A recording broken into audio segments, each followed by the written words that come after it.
जय श्री राम। बजरंग बल हनुमान की, पवन सुत हनुमान की, भारत माता की, भारत माता की। ఈ రోజు మేము తిరుపతి పాదయాత్రగా వెళ్ళిన 2 వారాలు విజయవంతం చేసిన మీ అందరికీ నా హృదయపూర్వకంగా నమస్కారాలు. చూడండి,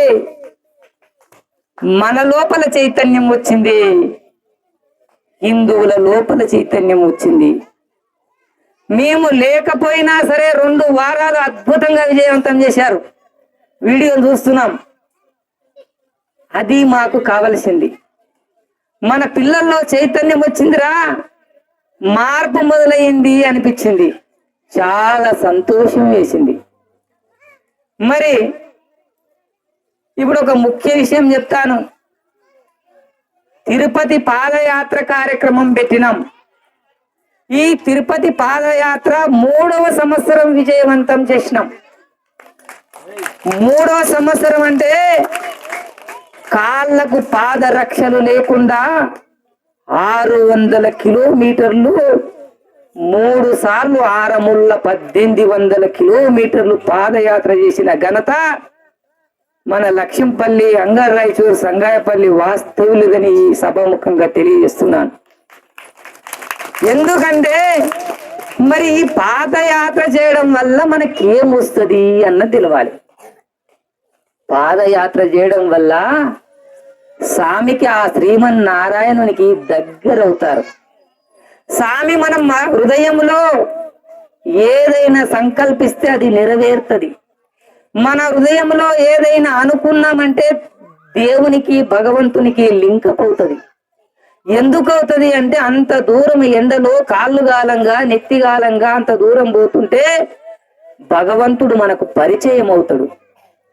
చూడండి, ఈ రోజు ఊళ్ళో, గ్రామంలో మనం ఉంటాం. సర్పంచ్ కుణమంటే నాకు సర్పంచ్ కుణం ఉండరా భయ అంటాం. ఎమ్మెల్యే కుణమంటే నాకు ఎమ్మెల్యే కుణం రా, నువ్వు ఏం చేస్తావురా అంటాం. ముఖ్యమంత్రి కుణం ఉంటే నేను మీసాలే దిప్పుతాం. చూడండి, సర్పంచ్ కుణం ఉంటేనే అంత ఇది ఉన్నప్పుడు, ఎమ్మెల్యే కుణం ఉంటే అంత ఇది ఉన్నప్పుడు, ముఖ్యమంత్రి కుణం ఉంటేనే ఇంత ఇది ఉన్నప్పుడు, 14 లోకాలను పరిపాలించే ఆ శ్రీమన్నారాయణుడే మనకు గుణం ఉన్నప్పుడు మనము దేన్నైనా సాధించగలుగుతాం. అంటే మనం ఎవరికి గుణం ఉండము. ఇక్కడ మనం ప్రతి ఒక్కరము కూడా హనుమాన్ చాలీస చదివితే ఆ హనుమంతునికి భక్తులమైనాం. మనము ఆ 7 సంవత్సరాలు దాటినటువంటి ఆ ఆంజనేయునికే మనము గుణమున్నాము. వీళ్ళ గుణముండడం పెద్ద పని కాదు. భగవంతునికే మనము పూర్ణమవుతాం, భగవంతునికే మనము దగ్గరవుతాం. అందుకే పాదయాత్రలు అందరూ చేయకపోయినా పాదయాత్ర చేసే వాళ్ళకు కనీసం అన్నము కోసమని కొంత డబ్బు ఇచ్చిన పుణ్యం దక్కుతుంది. మేము పాదయాత్ర చేస్తూ కడప జిల్లాలో ప్రవేశించినాం. అక్కడికి సంగాయపల్లి భక్తులు వచ్చిండ్రు, వడ్ల నరసప్పన్న వచ్చిండ్రు, అలాగే పటేల్ వచ్చిండ్రు. మా గ్రామం తరపున మీకు ఒక రోజు అన్నదానం కోసం అని చెప్పేసి వాళ్ళు తలా కొంత ధనాన్ని అక్కడ ఇవ్వడం జరిగింది. చూడండి, వాళ్ళు అపారమైనటువంటి పుణ్యాన్ని మూటగట్టుకున్నారు. మనం ఈ రోజు కందుర్లు చేయడం కాదు, జీవహింస చేయడం కాదు. వాళ్ళు ఇచ్చిన 100 రూపాయలు, 200 రూపాయలు వాళ్ళకు అఖండమైనటువంటి పుణ్యాన్ని మూటగట్టి పెట్టింది. అరే మరి వాళ్ళు మూట కట్టి పెడితే వాళ్ళలో మార్పు అప్పుడే కనిపించాలి కదా అనుకుంటాం మనం తెలియని వాళ్ళం. చూడండి, మనం మామిడి చెట్టు పెడతాం. ఇప్పుడు మామిడి చెట్టు పెడతారు, రేపే కాయలు కాస్తుందా? ఎప్పుడు కాస్తుంది? వెనుకటికి పెట్టే మామిడి చెట్టు పెడితే 15-20 సంవత్సరాల తర్వాత మామిడి పండ్లు కాస్తుంది. చెట్టు ఇప్పుడు పెడితే 15-20 సంవత్సరాల మామిడి కాయలు కాస్తాయి, తీయటి పండ్లనిస్తాయి, తీయటి ఫలాలను ఇస్తాయి. అంటే ఎంత టైం పట్టింది? ఒక 15, సుమారు 15 సంవత్సరాల టైం పట్టింది. అంటే మనం పెట్టినటువంటి మొక్క పండ్లై మనకు ఆకలి తీర్చడానికి 15 సంవత్సరాల టైం పట్టినట్లుగా ఈ రోజు మీరు చదివినటువంటి హనుమాన్ చాలీసా ఫలితం రావాలంటే కొంత టైం పడుతుంది. టైం కోసం వెయిట్ చేయాలి, అది ఆటోమేటిక్ గా వచ్చేస్తుంది. ఈ రోజు చూస్తున్నాం, ఆయన కలెక్టర్ అయినరా, ఆయన ఎమ్మెల్యే అయినరా, ఈయన ముఖ్యమంత్రి అయినరా. చూడండి, ఒక అద్భుతమైనటువంటి విషయం చెప్తాను. ఈ రోజున్న మన ముఖ్యమంత్రి ఎవరో కాదు, ఇంతకు ముందు కృష్ణుడు చెప్పిండు గీతలో, ఎవరైతే మంచి కార్యాలు చేస్తారో వాళ్ళు ఉన్నతమైనటువంటి పదవులను ఎక్కుతారని. మరి ఆయన మన కోడంగల్ ప్రాంతానికి వెళ్ళి నందారం నరసింహులు అనేటటువంటి వ్యక్తి తిరుపతికి 7 సార్లు పాదయాత్ర చేసిండు. 7 సార్లు పాదయాత్ర చేసిన తర్వాత భగవంతుడు ఏమన్నాడంటే, అయ్యా నాయనా, నీవు ఎన్ని రోజులు నడుస్తావు, ముసలి అయినావు, నీకు చేత కాదు, నేనే నీ గ్రామానికి వస్తా, నీవు అక్కడ నన్ను నిలబెట్టుకో అని చెప్పేసి స్వప్నంలో వచ్చి ఆ నందారం నరసింహులకు స్వయంగా భగవంతుడు చెప్పిండు. మరి భగవంతుడు చెప్పినప్పుడు ఏమన్నాడంటే, ఒక విషయం, ఈ తిరుపతి దేవాలయం ఎక్కడైతే ఉందో, ఆ గర్భగుడిలో ఉందో, ఆ ఆలయానికి ఈశాన్య భాగం లోపల పెద్ద గురువు గారిది ఆశ్రమం ఉంది. అక్కడికి వెళ్ళి నువ్వు అడిగితే నీకు కొంత ధనాన్ని మా టీటీడీ తరపున ఇస్తాం, దాని ప్రతిఫలంగా మీరు అక్కడ గుడి నిర్మాణం చేసుకోవచ్చు అని చెప్పేసి స్వయంగా భగవంతుడు ఎప్పుడు చెప్పిండు అంటే ఈ నందారం నరసింహుడికి చెప్పిండు. మరి చెప్పినప్పుడు ఆయన స్వయంగా వెళ్ళిండు. ఆడికి వెళ్ళిండు, ఆ పెద్ద స్వామి దగ్గరికి వెళ్ళిండు. స్వామి, మా ఊళ్ళో ఈ లక్ష్మీ నరసింహ వెంకటేశ్వర స్వామి దేవాలయం కట్టుకుంటాము, మీరు ఆర్థికంగా మాకు సహాయం కావాలంటే, అయ్యా నీవు బాగా వచ్చినావు, నీ అంచటాలు మస్తు మంది వస్తారు, మేము ఎంతమంది కానీ ఇస్తాము, ఈ ఎంపు అన్నారు. ఈ ఎంపు అన్నప్పుడు ఆయన ముఖం చిన్నపుచ్చుకొని నిరాశ చెంది ఇంటికి వెళ్ళొచ్చుండిగా. ఇంటికి వెళ్ళొచ్చిన తర్వాత మళ్ళా అదే రోజు నైటు అదే భగవంతుడు అక్కడ పెద్ద పూజారి కలలో పోయి, కోడంగల్కి వెళ్ళి ఒక వ్యక్తి వచ్చిండు, ఆయన మాట నువ్వు కాదన్నావు, నువ్వు ఆయన మాట కాదనకూడదు, నువ్వు తప్పకుండా వారికి సహాయం చేయవలసిందే అని చెప్పేసి ఆ వెంకటేశ్వరుడు వెళ్ళి ఆయనకు పెద్ద గురువుకు చెప్పడం జరిగింది. మరి చెప్పిన తర్వాత మరి అప్పుడు నీకు ఏడ దొరుకుతాడు, ఈయన అప్పటికి వెళ్ళి వచ్చిండు. అక్కడికి వెళ్ళి మళ్ళీ అప్పుడు ఉమ్మడి మహబూబ్ నగర్ జిల్లా ఫోన్ నంబర్ తీసుకొని అప్పుడున్నటువంటి రకంగా అక్కడికి మహబూబ్నగర్కి వచ్చి, కోడంగల్ ఎక్కడ ఉంటుందంటే ఇప్పటిలాగా ఫోన్లు లేవు, కోడంగల్ ఎక్కడ ఉంటుందంటే కర్ణాటక బార్డర్లో ఉంటుందని చెబితే వాళ్ళు ఒక 10 మంది అయ్యలు కోడంగల్కి వచ్చి అప్పుడు పెద్ద ఎత్తున ఊరేగింపుగా తీసుకొని అక్కడ ఆ వెంకటేశ్వర స్వామి గుడి దగ్గరికి వెళ్ళడం జరిగింది.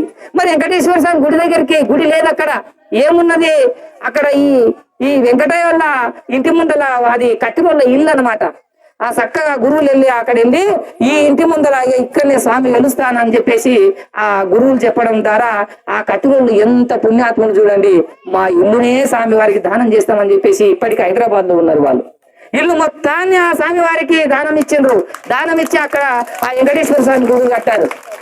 మరి ఎంత ఎందుకు చెప్తున్నానా అంటే, ఆనాడు ఎవరైతే ఈ నందారం నరసింహుడు ఉన్నాడో, 7 సార్లు తిరుపతికి పాదయాత్ర చేసిండో, అదే ఆత్మనే ఈ రోజు రేవంత్ రెడ్డిగా వచ్చింది.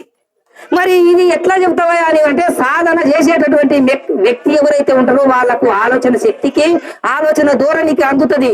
మరి ఆయన ఎక్కడో బట్టి ఈ కోడంగల్ రావడం ఏంటి, కోడంగల్ వచ్చి ఫస్ట్ గా తిరుపతి ఆ వెంకటేశ్వర గుడికి వెళ్ళడం ఏంటి, ఆ వెంకటేశ్వర గుడికి వెళ్ళి దర్శనం చేసుకొని మరి ఈ రోజు ముఖ్యమంత్రి వచ్చి తిరుపతి, ఇప్పుడు చూడండి పట్టు వస్త్రాలు, ఒక ముఖ్యమంత్రి మన వెంకటేశ్వర స్వామికి పట్టు వస్త్రాలు ఇవ్వడానికి, పట్టు వస్త్రాలు ఇస్తున్నారంటే ఆ వెంకటేశ్వరునికి ఆయనకు సంబంధం ఉన్నది, గత జన్మ సంబంధం ఉన్నది. గత జన్మ సంబంధం ఉంది కాబట్టి ఈ రోజు కోట్లాని కోట్లు, ఒక 100 కోట్లని అక్కడ బడ్జెట్ కేటాయించి ఒక అద్భుతమైనటువంటి రీతిలో దేవాలయం అభివృద్ధి చెందబోతున్నది.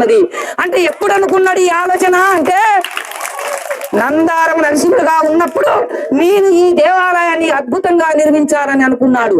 అప్పుడు ఎప్పుడైతే అనుకున్నాడో ఆ జన్మల సాధ్యపడలేదు.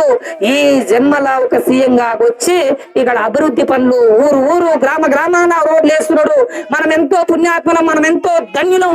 ఎందుకంటే మన ప్రాంతం అభివృద్ధి చెందుతున్నది, మన పరిసరాలు అభివృద్ధి చెందుతున్నాయి. చూడండి, ఉన్నది ఉన్నట్టుగా మాట్లాడాలి. మరి ఇంకోటి చూడండి, ఇంకో విషయం చెప్తాను. మరి ఎవరో యాదాద్రి ఇంతకుముందు చూసినాం, యాదగిరి గుట్ట మామూలుగా ఉండే గుడి. మరి ఈ యాదగిరి గుట్ట మామూలుగా ఉన్న గుడి ఇంత అద్భుతం ఎట్లా తయారైంది అంటే దీనికి కూడా ఒక రీజన్ ఉన్నది. ఈ యాదగిరి గుట్ట మీద యాదర్శి మహర్షి అనేటటువంటి ఒక మహర్షి కొన్ని 100 సంవత్సరాలు తపస్సు చేసిండు అక్కడ. ఎవరు? యాదర్శి మహర్షి. తపస్సు చేసినప్పుడు ఏమనుకున్నారు ఆ యాదర్శి మహర్షి అంటే, నేను ఎప్పుడో ఒకప్పుడు ఈ దేవాలయాన్ని, ఈ యాదగిరి గుట్టలో ఉన్నటువంటి నరసింహస్వామిని అద్భుతంగా నిర్మించాలని అనుకున్నాడు. కానీ ఆ జన్మలో సాధ్యపడలేదు. అదే యాదర్శి మహర్షి యొక్క ఆత్మనే కేసీఆర్ గా వచ్చి ఆ అద్భుతమైనటువంటి టెంపుల్ ని మన తెలంగాణలోనే అద్భుతం అనిపించేలా ఆ యొక్క యాదగిరి గుట్టని నిర్మించడం జరిగింది. ఎవరో కాదు, ఆ యాదర్శి మహర్షి వచ్చి ఇక్కడ యాదగిరి గుట్టని అంత అద్భుతంగా నిర్మాణం చేశాడు. మనము దైవ సంకల్పం ఈ జన్మలో అనుకుంటే, ఈ జన్మలో సాధ్యపడకపోతే మళ్ళీ జన్మెత్తి దాన్ని పూర్తి చేస్తాము. ఇది శాశ్వతమైన మాట. ఇది మనము చెప్పిన మాట కాదు. ఇది స్వయంగా శ్రీకృష్ణ భగవానుడు గీతలో చెప్పిన మాట. నీవెప్పుడైతే భక్తి మార్గంలో ఉంటావో, ఎప్పుడైతే నీవు మంచి మార్గంలో ఉంటావో, ఎప్పుడైతే భగవంతుని నమ్ముకొని ఉంటావో, వచ్చే జన్మలా నీకు మంచిదిస్తా, వచ్చే జన్మలా ధనవంతునిగా గుర్తిస్తా, వచ్చే జన్మలా నీవు ఎన్ని రకాలుగా భోగాలు అనిపించాలో, ఎంత అధికారికంగా ఉండాలో అవన్నీ నేను చూసుకుంటాను ఆయన అని చెప్పేసి గీతలో చెప్పిండు. మనం అందరము కూడా మనము ఈ భగవంతుని నమ్మకుండా అందరము కూడా ఈ యొక్క ధ్యానం చేస్తా పోతా ఉంటే మన జీవితాలన్నీ అద్భుతంగా మారిపోతాయి. మనకు మన పిల్లలు మన అందరూ కూడా చాలా అభివృద్ధిలోకి వస్తారు. ఇప్పటికిప్పుడు కాదు, ఇంతకుముందు మామిడి చెట్టు చెప్పినట్లుగా ఇప్పటికిప్పుడు కాదు, మనం చేసిన సాధన ఫలించినప్పుడు తప్పకుండా మన వంశం అంతా కూడా మంచి అభివృద్ధిలోకి వస్తుంది, జ్ఞానవంతులుగా వస్తుంది. ఈ జన్మలో సాధ్యపడకపోయినా మళ్ళీ జన్మలో వచ్చి మనం ఏది అనుకుంటామో దాన్ని సాధించగలుగుతాము. ఎందుకంటే ఈ రోజు ఇంకా ఎక్కువ టైం తీసుకుంటున్నాను కాబట్టి అనుకొని ఈ యొక్క కార్యక్రమాన్ని మీరందరూ వచ్చి విజయవంతం చేయాలి. మరి ఒక్కరొక్కరు 10 మందిని తీసుకొస్తామని సంకల్పం చేయాలి. మేము ఒక్కరొక్కరం 10 మందిని తీసుకొని వస్తాము. వీడికి తీసుకొని వచ్చి ఈ పిల్లలకంతా నేర్పాలి, జనంకంతా నేర్పాలి. రాబోయే భవిష్యత్తులో ఈ వరండాలో ఎవ్వరు కూడా జనం పట్టకూడదు, బయట వెహికల్స్ పట్టకూడదు. మన యొక్క హనుమాన్ టెంపుల్ యొక్క ఖ్యాతి మొత్తం రాష్ట్రం మొత్తం వ్యాపించాలంటే మనమంతా కంకణం కట్టాలి. మనమంతా కంకణం కట్టి ఏ ఊళ్ళో చూడండి, ఇక్కడ హనుమాన్ చాలీసా చదివితే 10 మంది ఉంటారు. అదే 10 మంది మళ్ళీ వస్తారు. కొత్తోళ్ళు ఎవ్వరు రారు. ఎందుకు రారు అంటే ఇలాంటి చైతన్యం పరిచేటటువంటి మాటలు అక్కడ చెప్పడం లేదు, జ్ఞానానికి సంబంధించినటువంటి మాటలు అక్కడ చెప్పడం లేదు. నీవు 10 మంది చదివితే పోతే 10 మంది చదివితే మన ముందల గతి ఎట్లా, ముందర రథం ఎట్లా నడవాలి, ముందర సంసారం ఎట్లా నడవాలి, మనం లేకున్నా కూడా కథ నడవాలంటే మనం వీరులను తయారు చేయాలి. మనం లేకున్నా కూడా మన సాంప్రదాయాలు ముందుకెళ్లాలంటే మనం ఇటువంటి పిల్లలకంతా నేర్పాలి. ఇక ఎక్కువ టైం తీసుకోకూడదు కాబట్టి ఇంతటితో ముగిస్తూ జై శ్రీమన్నారాయణ, జై బజరంగ బలి హనుమాన్కి.